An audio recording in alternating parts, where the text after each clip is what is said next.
Hi hello नमस्कार मंडळी. सुरुवातीची क्लिप बघून तुम्हाला समजलंच असेल की साधारण आम्ही कुठे गेलेलो असू शकतो.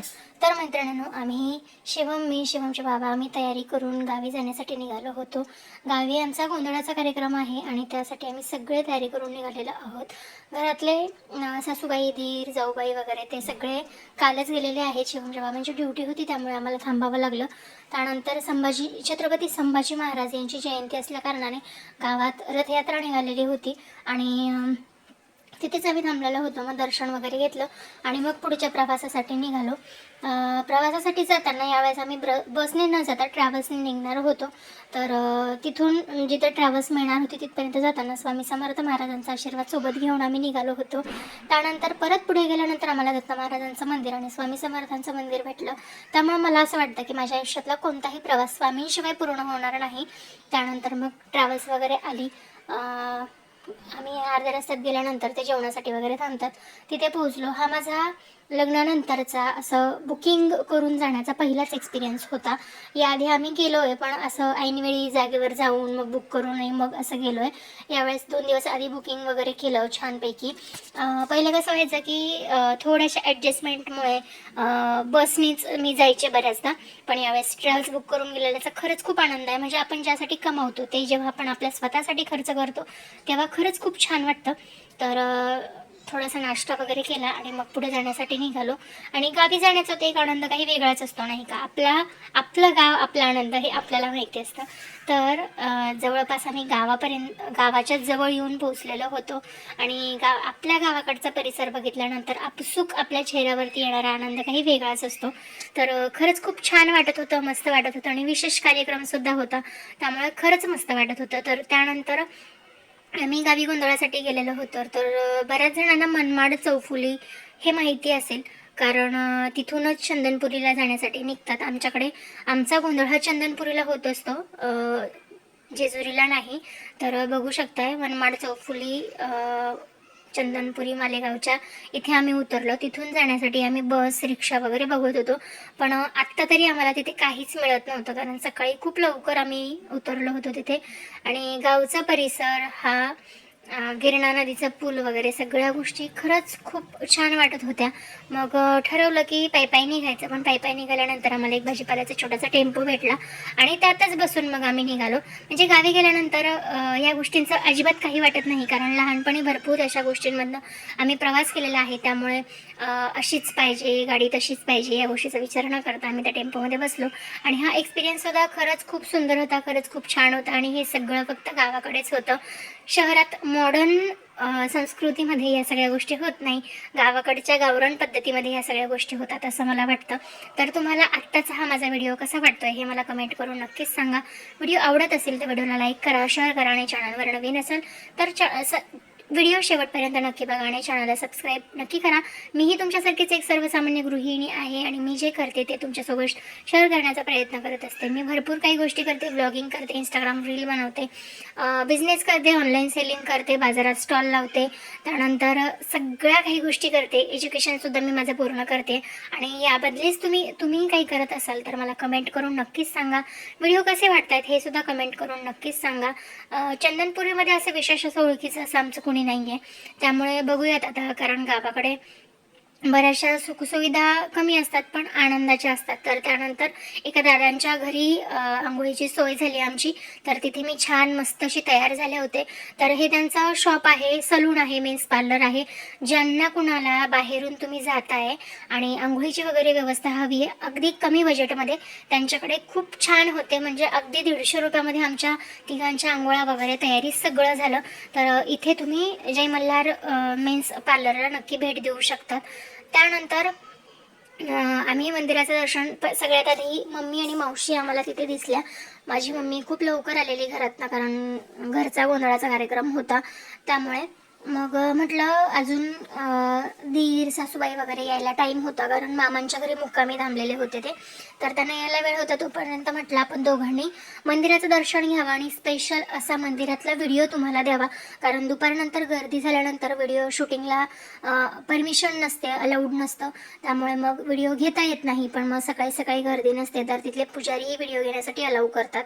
तर मग तिथे गेलो तर इथे तुम्हाला हार, फुलं, देवाच्या मूर्त्या वगैरे सगळं मिळतं, पण खूप जपून राहायला लागतं. कारण काय होतं, देवस्थानावर आपण असं देवस्थानावरती खरेदीसाठी जातो, पण तिथे खूप जास्त महागात सगळ्या गोष्टी दिल्या जातात असं मला वाटतं. त्यामुळे शक्यतो मला असं वाटतं देव आपल्या भक्तीचा भुकेला असतो, त्याला खूप मोठे मोठे हार, खूप मोठे मोठे तुरे याची अजिबात गरज नसते असं मला वाटतं. ते सगळं देणारे सगळे असतात. त्यामुळे तुम्हाला जर शक्य असेल, तुम्ही 5-10 रुपयाची फुलं किंवा घरून जाताना फुलांची पुडी जरी घेऊन गेलेत तरी तुमचा देव तो मनापासून स्वीकारतो. कारण नारळाची ओटी तुम्ही घ्यायला गेलात तर 60-70 रुपये, 50 रुपयापासून सुरुवात होते. खोबऱ्याची वाटी आणि भंडारा घ्यायला गेलात तरी 70 रुपये तुम्हाला लागतात आणि इतकं महाग असं काहीच नसतं. त्यामुळे मैत्रिणींनो, साधा भंडारा घ्या, इथून खोबऱ्याची वाटी, फुलं वगैरे तुम्ही घरून घेऊन आला तरी सुद्धा चालेल. जर शक्य असेल तुम्ही इथून जरूर घेऊ शकतात. बरेच जण देव भेटवण्यासाठी इथे घेऊन येतात, पण बऱ्याचदा असं होतं, नजर चुकी नाही की ठरवून माहीत नाही, पण देव वगैरे काढून घेतले जातात किंवा काढून ठेवले जातात, अशा सुद्धा गोष्टी देवस्थानावरती होतात. त्यामुळे तुम्ही स्वतः काळजी घ्यायची आहे. तुम्ही किती देव घेऊन जाताय, काय काय देव घेऊन जात आहेत, काय काय देव धुवायला दिलेले आहेत, आधी फोटो काढून ठेवा आणि त्यानंतर मग येताना परत फोटो काढून चेक करून घ्या की तेवढेच देव आहेत का. त्यानंतर मग दर्शनासाठी आम्ही जाणार होतो. बघू शकता मंदिराचं भरपूर मोठं असं काम चालू आहे आणि जसं जेजुरीला भंडारा असतो तसंच इथे सुद्धा भंडाराच असतो. सगळीकडे जिथे बघाल तिथे भंडारा आहे, म्हणून कदाचित सोन्याची जेजुरी असं म्हटलं जात असेल तिला. पण इथे ही चंदनपुरी सोन्यापेक्षा काही कमी नाही आहे, कारण भरपूर इथे सुद्धा भंडाराची उधळण केली जाते. तर असं म्हटलं जातं की म्हाळसा देवीला सोडून जेव्हा जय मल्हार म्हणजे खंडोबा रूप बदलून बानाईकडे आले होते, त्यावेळेस ते इथेच राहिले होते. इथेच तिच्या मेंढ्या त्यांनी सांभाळल्या होत्या आणि इथेच तिच्यासोबत कितीतरी वर्ष ते राहिले होते. त्यामुळे या जागेलाही तितकंच विशेष असं महत्त्व आहे. हे मुख्य मंदिर हे म्हाळसा देवी आणि खंडोबाचं आहे आणि बानाईचं मंदिर हे बाजूला आहे. वेगळं असं बानाईचं मंदिर सुद्धा आहे. तर इथेच माझी मम्मी मला भेटलेली आणि देवसुद्धा ती भेटवण्यासाठी घेऊन आलेली होती. म्हणजे असं म्हणतात की आमच्या गावाकडे लेकसून देव नाचवायला, मिरवायला, देव करण्यासाठी लेकसून असतात आणि त्याच योगायोगाने आम्ही सुद्धा तिथे गेलो. त्यामुळे खरंच खूप छान वाटत होतं. तर बघू शकता इथे खंडोबा आहे, त्यानंतर म्हाळसाई आणि बाणाई या दोन्ही देवी आहेत. अशा पद्धतीचं हे मुख्य मंदिर आहे.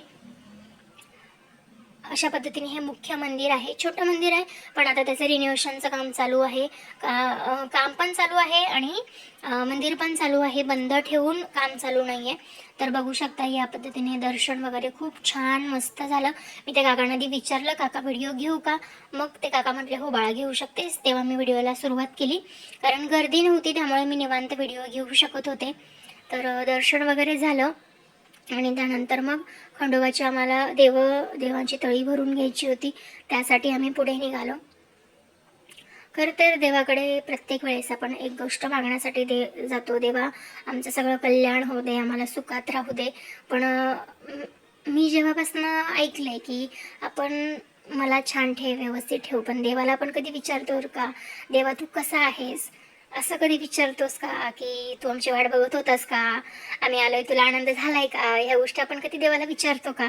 नाही. तर मला जेव्हापासून माहीत झालं ना की देवालाही वाटत असेल ना कोणीतरी आपल्याला विचारावं, त्यामुळे मग मी प्रत्येक वेळेस मंदिरात गेले, जसं मी माझ्यासाठी मागते तसंच मी त्यालाही विचारते, देवा तू कसा आहेस, काय करतोयस, छान चाललंय ना तुझं. म्हणजे एक भाव असतो जो मनातला. मला असं वाटतं की जेव्हा जेव्हा मला गरज असते त्यावेळेस माझा देव माझ्या पाठीशी उभा असतो. त्यामुळे माझा देवावरती खूप जास्त विश्वास पण आहे आणि माझी श्रद्धा पण आहे. त्यानंतर मग मम्मीच्या देवांची तळी भरून घ्यायची होती, तळी भरून घेतली आणि त्यानंतर मग पुढच्या कार्यक्रमाला सुरुवात झाली. तर मैत्रिणींनो, व्हिडिओ अजून शेवट व्हायचा आहे, व्हिडिओ भरपूर शिल्लक आहे, पण व्हिडिओ शेवटपर्यंत नक्की बघा. व्हिडिओ आवडला असेल तर लाईक करा, शेअर करा आणि चॅनलवर नवीन असेल तर चॅनलला सबस्क्राईब नक्की करा आणि मला कमेंट करून सांगा माझे व्हिडिओ तुम्हाला कसे वाटतात ते. दिसतोय का? येळकोट येळकोट जय मल्हार. अरे रा महादेव मोरया अंबाबाई जाऊदे बिरोबा चांग मला हातून घेऊ गरुड राज मंदारा देवराज देवनागराज सोन्याची ते तुरीमत्या तुरा निळा घोडा पौमे तोडा दुडा दिवी हिरा मस्तकी अंगवर शाल देव मल्हारी शिकार माणसा सुंदरी देववाजी नाना ब्रद उठा येळकोट येळकोट जय मल्हार.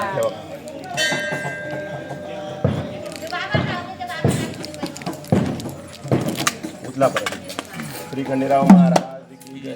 महादेव चिंतामण मोरया अंबाबाई जाऊदे बिरोबा चांग मला हातून घेऊ गरुड सगळ्याला मंदा जय बरारा देवनागरा देवरा सोन्याची तुरी निळा घोडा पौमे तोडा खबरी करतो हिंदी हिरा मस्तकी तुरा अंगवर शाल देव मल्हारी शिकार घे माळसा सुंदरी आरती करी देववाळी नाना ब्रद उठा येळकोट येळकोट जय मल्हार.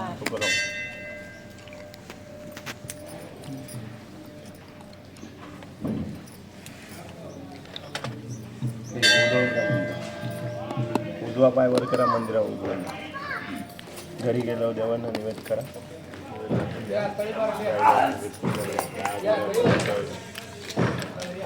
दक्षिणा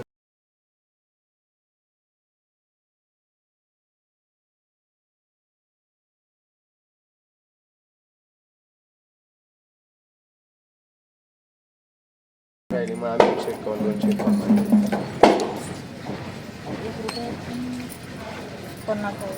नाही तर 100 कुठं बोलून काही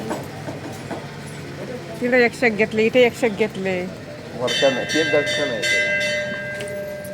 ते ओळून देतो आनंद हार वाढतंड घ्या धरे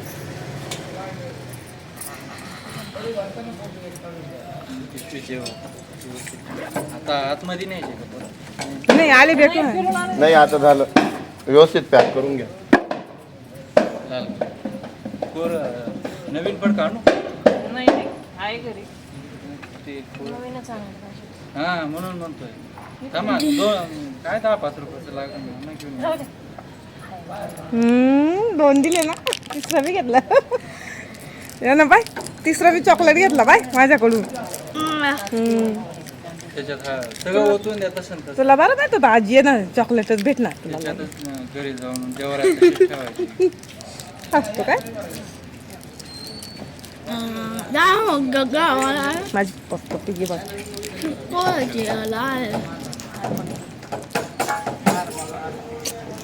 हार बी घेऊन त्याच्यातच ठेव. घरी जाऊन बर का मेथीची भाजी भाकर हा घरी जाऊन बितळी बरोबर नाही नाही मेथीची निवद देऊन आणि ठेवून द्यायची धुवून पण निवद द्यावा लागणार का दराबाई आलं पाहिजे.